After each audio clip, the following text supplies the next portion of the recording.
The Duke and Duchess of Cambridge started their married life in Anglesey, Wales, where William was stationed with the RAF.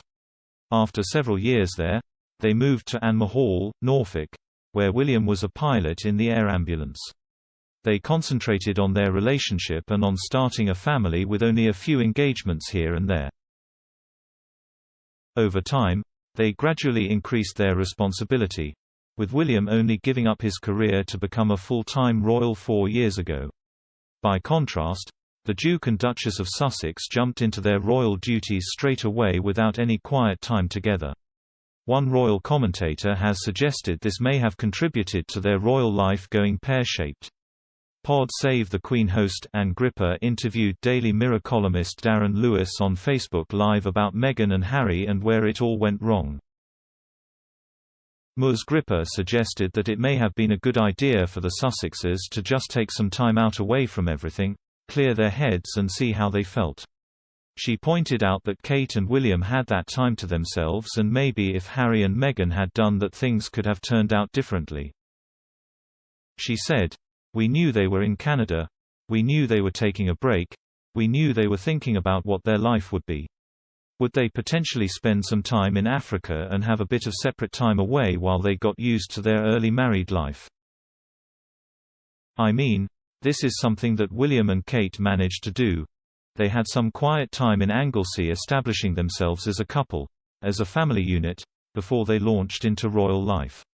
I do just feel that if Harry and Meghan had had a moment to compute all of this, maybe things would have been different.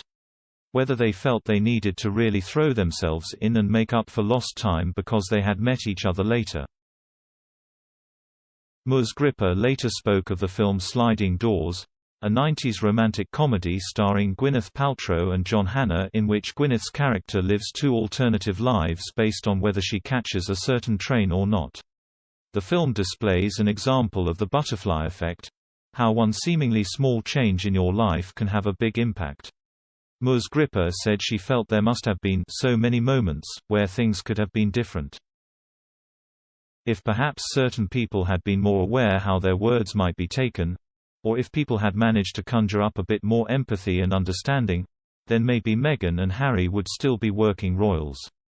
On the flip side, she acknowledged that Harry has now said he had been feeling like he wanted to leave the royal family since his 20s. If this is the case, it may have been inevitable and just been a matter of time before he ultimately made the decision to leave. She added that it is possible that Meghan and Harry had ideas that were just incompatible with the institution and it would never have worked. Ultimately, she and Mr. Lewis agreed that the Sussexes had to make the decision that was right for them. That said, Ms. Gripper did point out that a lot of frustration came from people having an issue with the way they went about extricating themselves. Many believe the couple blindsided the Queen with their decision, which they denied in their interview with Oprah Winfrey.